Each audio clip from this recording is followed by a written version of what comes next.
Hi, everybody. So wonderful to be presenting today to all of you. My name is Michelle Tabart, and I am a principal researcher at Salesforce. My research focus area is on the business value of applying agentic technology into organizations. So this talk is specifically, I'm really glad that I went after Anushtosh because I felt like he really set up a lot of the context about how some of the challenges and some of the strategies, and I'm going to narrow in really specifically on one of the challenges that I hear a lot from customers and business leaders, which is around how do I actually measure and demonstrate the ROI of these agents. So lots of people I speak to very excited and enthusiastic about the promise of making our teams more efficient, making our organizations more productive, but actually how do we measure and evaluate that? That's the sort of frontier area that I'm researching at the moment. Okay, so a lot of the ROI calculations and reports that I've seen have been very simple. They can be like, this task takes 10 minutes, and now we have an agent that can do it, and so we save 10 minutes, and that's the sort of time savings calculation. And that sounds, it sounds pretty good on paper, but in reality, you can sort of badly overestimate value if you're not thinking about the real effort that takes people to do this work and the context of the business in which the agent is working as well. So my research focused specifically on starting with this premise, which is demonstrating time savings starts with understanding the work that humans or people do today, and then how agents actually reduce that effort. So why I think this is really important is I believe it leads us to more credible ROI calculations. So rather than thinking about the idealized or hypothetical time savings that agents can deliver when they're working perfectly and every workflow is perfect, really grounding it in human effort data is where we can see much more realistic time savings calculations.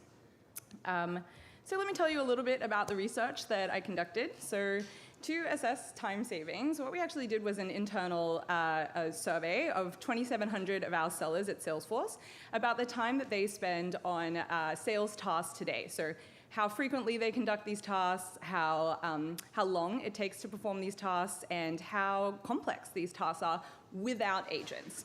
And then from there, we were able to use that human effort data to help us build out a sort of more general and scalable framework and calculation model to determine those agent-driven time savings and ROI. So I'm going to dive right into the framework about that now. So this framework takes really sort of two core components. The first is task complexity. So when we want to assess time savings, we first want to understand how difficult is it to complete this task for, in our case, a seller or a user? How many steps does it take? What's the amount of synthesis that's required? What kind of judgment is needed? Is it a risky task? And typically this sort of task complexity will stay static over time. And then on the other hand, you have agent maturity. How reliable is your agent performing? What's the type of output quality? Or if you're looking to develop an agent for a task, really thinking about what are the depths of integrations that I need? What are the relevant systems and tools? How clean is our data? All of these things. And what I think is really important about this element is that this can change over time. So as Anushtosh mentioned before, a lot of things that we are working on today are MVPs, pilots, betas. So of course we know that they're not at perfect maturity level yet, but we want to be able to credibly evaluate the time savings that we have today rather than the ideal performance. We also want to be able to look at the ideal performance so we can sort of forecast into the future as well. And also identify any of the gaps, what would have to be true for us to improve that agent maturity to meet that ideal performance state. Okay, so this is where the model kind of comes in. So we talked about the framework of complexity and maturity, and then to actually calculate those time savings, we bring in the third element of frequency or task frequency. And this helps us really determine how much time agents can realistically save. So I'm going to dig a little bit into this framework you can see here. So in the top left-hand corner, you have very, very high complexity tasks. And at the bottom, you have very sort of low maturity or immature agents. And I think we might have all had the experience of trying to use a Gen AI tool or an agent to conduct a task that's pretty complicated. You might have to reprompt a lot. You have to give different types of information. And then ultimately, you kind of didn't get to the output that you wanted. And so you had to go back and manually do that yourself. So that's kind of frustrating as an individual user, but as an organization, if you were scaling this across your employees, that is an enormous productivity loss.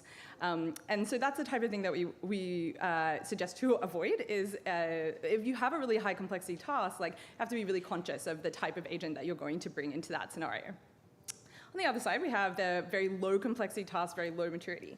So here you might, low complexity task, say something that takes you 5 minutes or so to complete. If you have an immature agent, it might still have some value, it might save you a minute or so, but when you really scale that, like, are you actually providing significant productivity savings to your team? Like, not so much.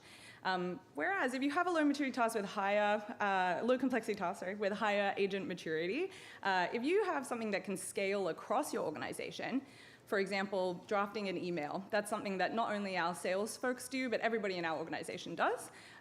That's where you can see that really scalable ROI for some of those lower complexity, less time-intensive tasks.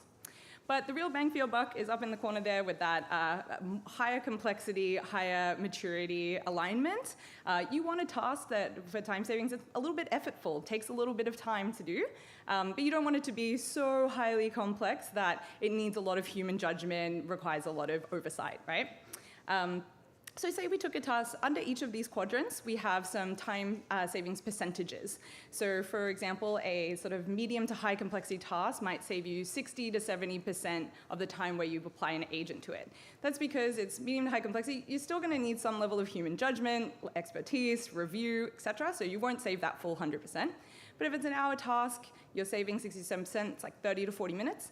And this is where the calculation model piece comes in. Like, how frequently are you actually doing that task? Might seem like a great use case, but if you only do it once a quarter, you're really not saving that much time for your employees. So you really want to be able to identify those frequent tasks, because if you're doing a task that takes you an hour and you're saving 40 minutes and you have to do that task every day, now that is significant productivity savings. Okay, so you might be wondering, do I need to go out and do a 2,700 person survey to actually determine where the use cases that I'm looking at fit? Luckily for you, no, I did that work, so you don't have to.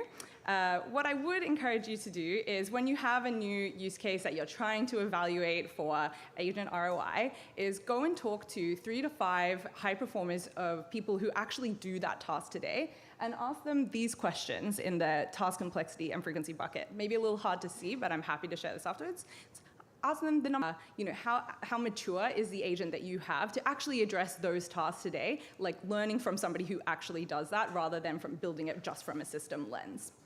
The last thing here is, you want to estimate for, can I actually, if it's an immature agent, pilot POC, how quickly can I make that agent more mature? And if you can't do that in 1 to 2 quarters, that's something you should really consider as a business about whether it's the right time to invest into that agent, right? Okay, so you might be saying, though, I want a little bit of the shortcut. Can you just tell me which types of use cases I should apply for my business, or I should apply the agents to organizations I'm pitching my agents to? So I will give you that shortcut. What we found was that where we found the agents save the most time is on those frequent mid-complexity tasks with mature agents, or sort of low complexity tasks that happen very frequently, so multiple times a week or more. That's where you see that real cumulative time savings, and you can actually demonstrate that at scale. Low frequency tasks, limited potential, they don't happen that often, you're not going to save that much time. And low complexity tasks, they don't always, you might think like super easy for us to build, but it doesn't always add up to significant time savings that people can really use to be productive. So the last thing I want to touch on in terms of ROI is actually about adoption. So we've talked about all the things in terms of how you can forecast it and how you can evaluate agent use cases, but One thing that we had in our study was we actually asked our sellers, like, what does good look like to you when you're using agents? They said things around accuracy, style, and actionability, all the things that are up here. And ultimately, if we design something that's maybe technically fantastic, but it doesn't meet what good looks like for our users, no one's going to use it, and there won't be any ROI. So that's one thing I really encourage you to think about when designing agents, is thinking about that human-person interaction. All right. Thank you so much for your time. This is how you can apply this framework to evaluate and prioritize use cases for your business, to forecast your agent time savings, and to measure time savings alongside other business value metrics to show the full value. If you have any other questions, I would love to chat afterwards. Really appreciate getting to chat with you all today.